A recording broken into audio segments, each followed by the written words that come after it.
Tashidelik. This is Jamila Yordung for Didi Arunprabha. I'm coming to you from Tawang, where it's holding the first international conference. This conference will be centered around the theme Cultural and Historical Significance of His Holiness, the 6th Dalai Lama, Gyalwa Tsangyang Gyatso. This conference is overall scheduled to last for 4 days, from 3rd December to 6th December 2025. Today marks the first day of this conference, which will commence with an inaugural session. And over the next 3 days, we have various scholars from different parts of the world who will be presenting their research centered around the same theme. Now, coming back to first day, join me in the inaugural session.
Portrait of His Holiness, the 14th Dalai Lama, is being brought from the residence of His Holiness at Tawang, and is being by the Chief Minister of Arunachal Pradesh, Shri with Venerable Rinpoches, Venerable Kanda.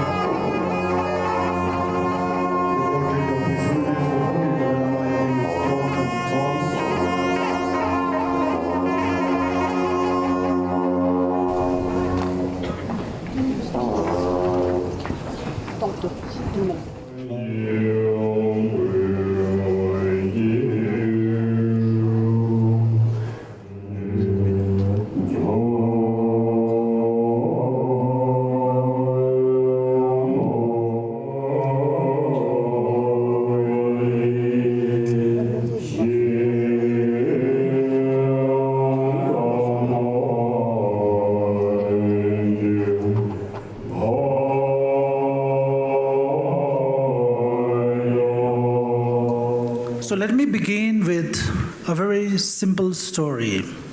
How this big conference that we are hosting and every one of you are attending today came into our life. Exactly about 13 months ago, our most honorable Chief Minister paid a visit to Todenchido Playing Center in a very, very informal meeting, during which I requested Sir and convey him about the importance of the 6th Dalai Lama Tsangyang Gyatso, who was born in Tawang. He was a child born in Tawang and became the great poet, we can say, one of the greatest scholars, and also one of the most realized spiritual practitioners whose fame spread from all parts of Tibet to Mongolia, to China, to all over Asia, and later also to Western world and the Eastern modern academia world.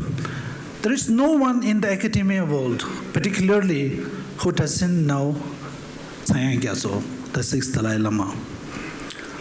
Such a true gem and treasure that was born in Tawang, yet the recognition, the respect, the true respect that he deserved, we have not been able to properly offer that to him. So when I explained these things to our Honorable Chief Minister, he became immediately very supportive and told us that we have to do it. I'm very honored to be amongst you all and to speak before you regarding this inaugural function of the first of its kind, the International Conference on Cultural and Historical Significance of His Holiness, the 6th Dalai Lama, Tsangyang Gyatso. And most respectfully, Venerable Rinpoche, all the monastic members, distinguished guests, and honored scholars, and friends from across the globe, and my dear media friends. Firstly, I would like to extend a warm welcome to my beautiful state, Arunachal Pradesh, and that too in Tawang, which carries a very significant historical relationship with the institution of His Holiness, the Dalai Lama. We are all gathered here to deliberate on various aspects of life of 6th Dalai Lama, which is very much least known to the rest of the world. So firstly, I must extend my heartfelt thanks to our chairman, organizing chairman, Reverend Rinpoche, Tenggyur Rinpoche, and his all executive members for holding such a beautiful event here in Tawang. It is very wonderfully managed. And also I must compliment my dear friend, Mr. Moji Riva, for his hard work and for his dedication to make this event a very success.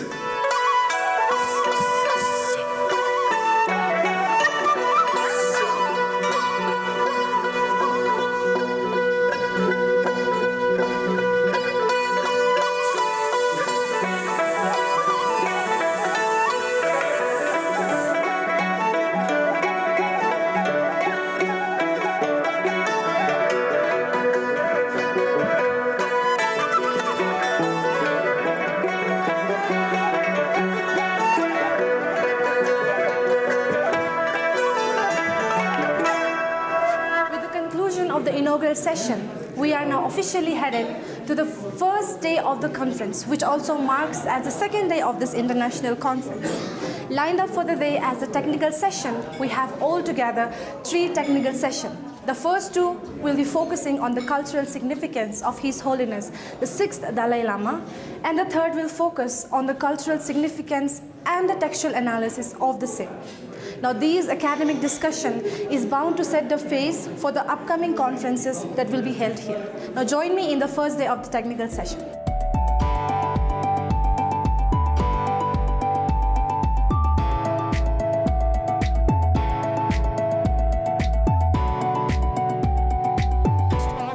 I'm really excited to hear Tsangyang Gyatso. The first technical session was moderated by Professor Tsangyang Gyatso of Harvard Divinity School under the thematic cluster, The Cultural Significance of the 6th Dalai Lama.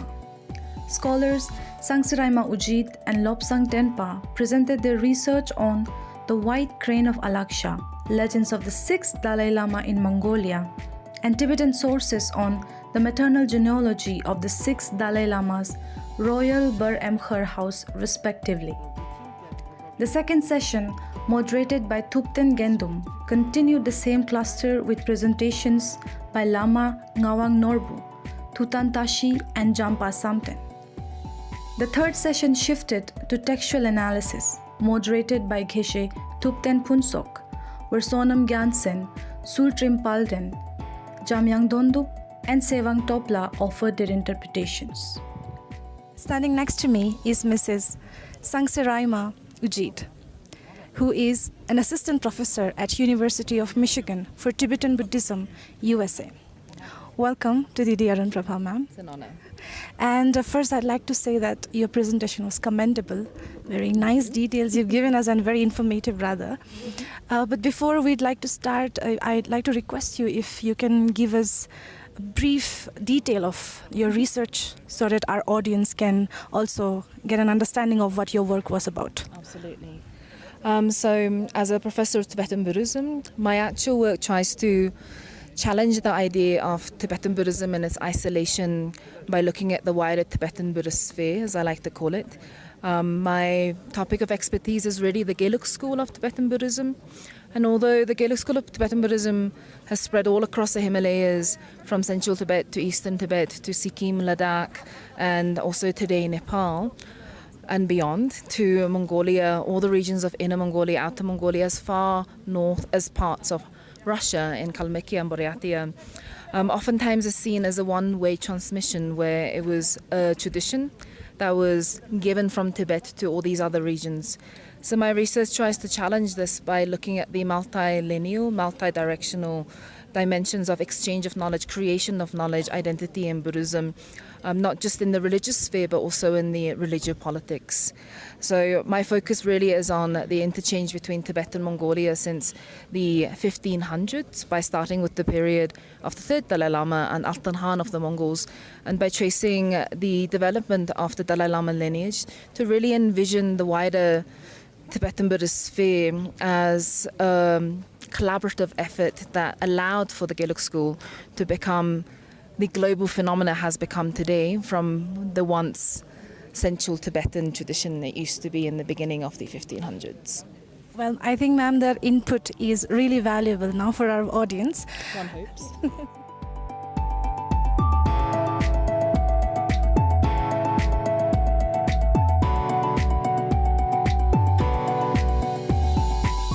We have with us here Mr. Vijay Kranti, who is a journalist, Tibetologist, photographer, and a curator. He has been invited as a special guest here to portray his photo exhibition, as he has been working closely with His Holiness, the 14th Dalai Lama. Tashidelek, sir. Welcome to Didi Arunprabha. Namaskar, Tashidelek. So, sir, we'd like to know that as you have closely worked 5 decades, right, and still going on, so how do you think that the 6th Dalai Lama is acting as a bridge between the Tibetan countries and India? You know, this is a very historic, pleasant coincidence that the 6th Dalai Lama was born in India, and now we have the 14th Dalai Lama also living the major part of his life in India. So, which is a big blessing for India and the people of India.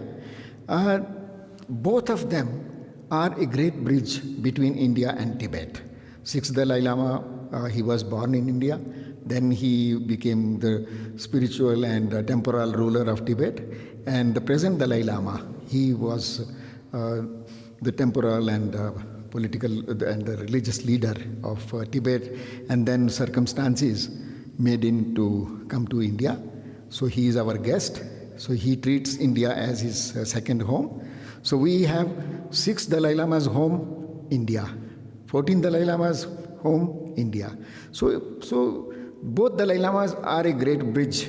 And plus, by history, you know that the Buddhism went from India to Tibet. And that is the greatest binding between two nations. Okay, yes, definitely, that's there, sir. And now linking to this international conference we're having right here in Tawang, where His Holiness the 6th Dalai Lama was born, right? Sir, my question is, how does this conference impact, not just historically and culturally, but what kind of major impact can it have future-wise? You know, we have been watching for a few years that China occupied Tibet illegally, immorally, and then it started behaving very funny. Recently, we had an incident where Chinese government misbehaved with a citizen, Indian citizen of Arunachal origin. And earlier also, what they have been doing whenever players, sportsmen from Arunachal, when they visit Tibet to China, whenever they visit China for any sports event, the Chinese government behaves very funny. They refuse to give them visa on the strength of their Indian citizenship and their Indian passport. So China's this conduct, I think the 6th Dalai Lama's conference has given a wonderful background. And it's an event which underlines the importance of Tibet as a separate nation. China occupied Tibet very illegally, and now they are using their presence, illegal presence and illegal control over Tibet as the pretext to lay claims over Arunachal Pradesh. They say it is South Tibet, so it belongs to us. I think the stand of Indian government, the Arunachal government, and the world government should be, they should tell China that your presence in Tibet is illegal, immoral, you have no right to be there, Tibet should be free once again, and Arunachal cannot be claimed by China purely on the strength that it has cultural relations with Tibet.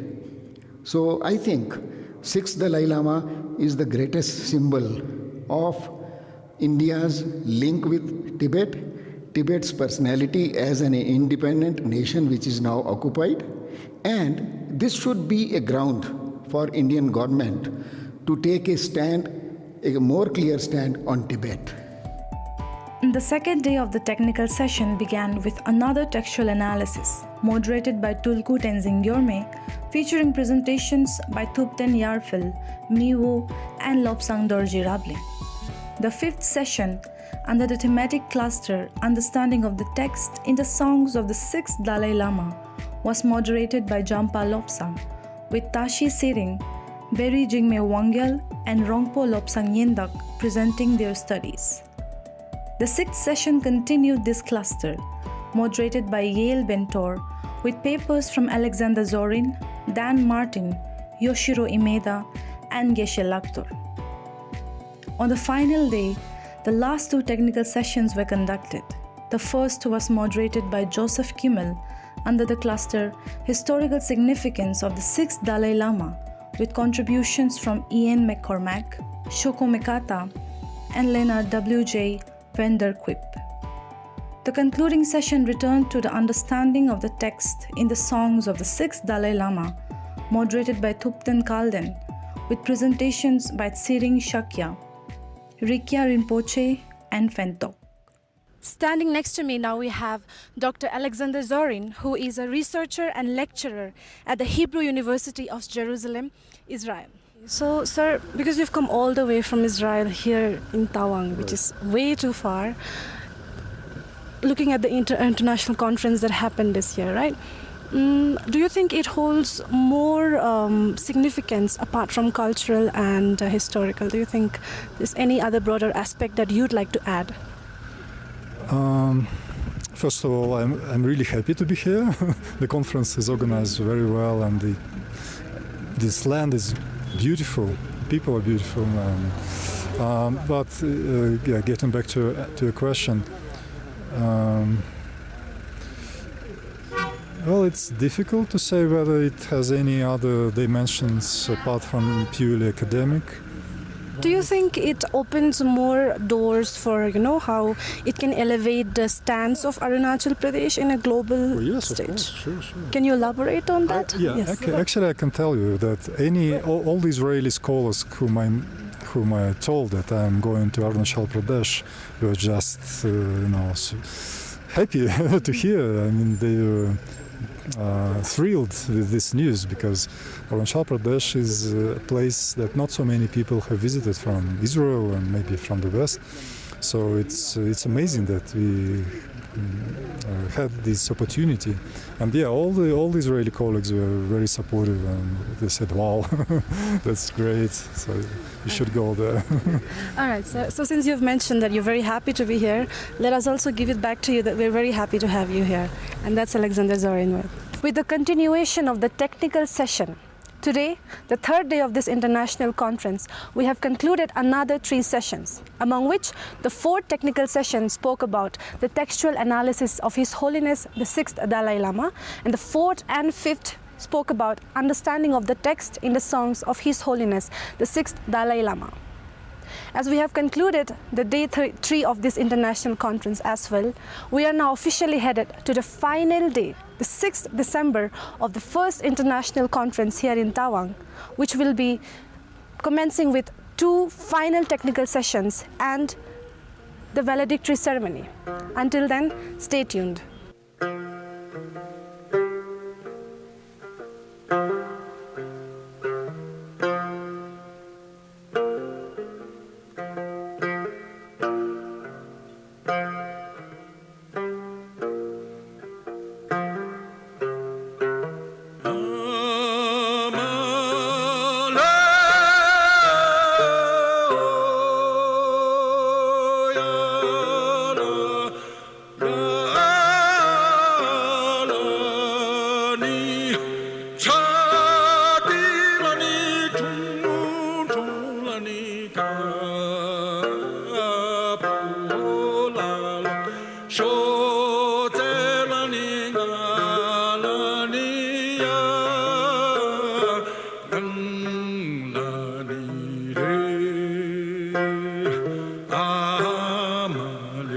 Standing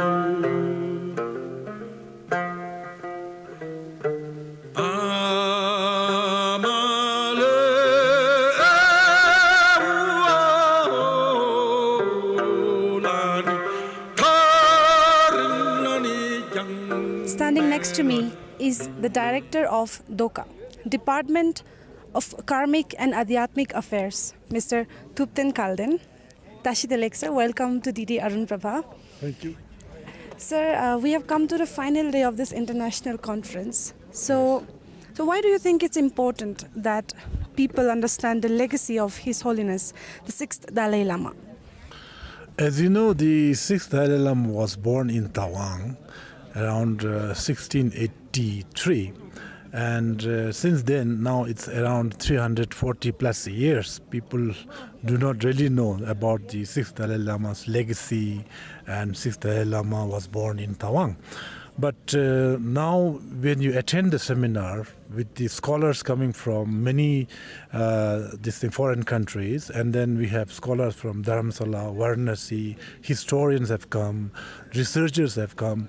Now we can see that the 6th Dalai Lama's contribution as a layman or as a practitioner, that he has contributed so much in the big monasteries, even in today, that his texts are used as Buddhist philosophical texts, both in the sutra side and as well as in the tantra side.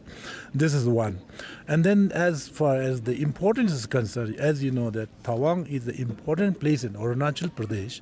So Tawang being at the international border, we have a border now, Tibet occupied by China, and then to the west we have Bhutan. So this specifically, and it has become very important place. This is the second one.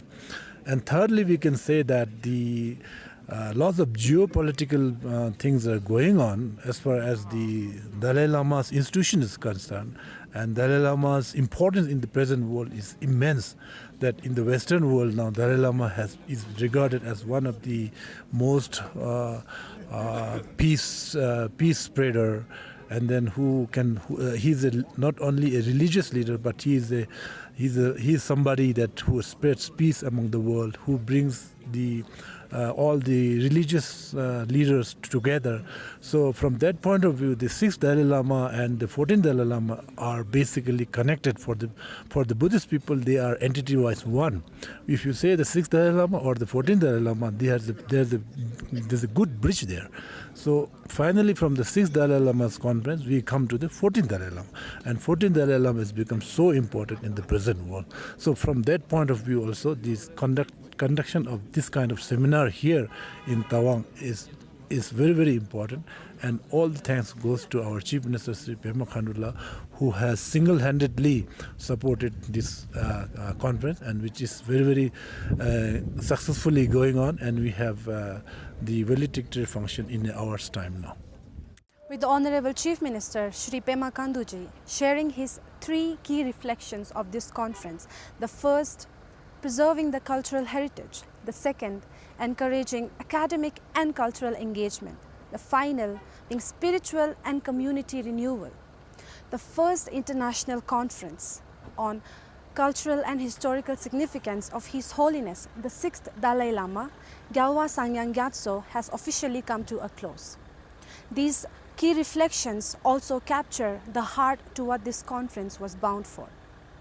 Over the last 3 days' discussion and today's discussions, it has also helped people connect more deeply with the life and legacy of His Holiness, the 6th Dalai Lama. In addition, these shared ideas are also now bound to set future for the research students and strengthen the community binding over the years to come. Thank you.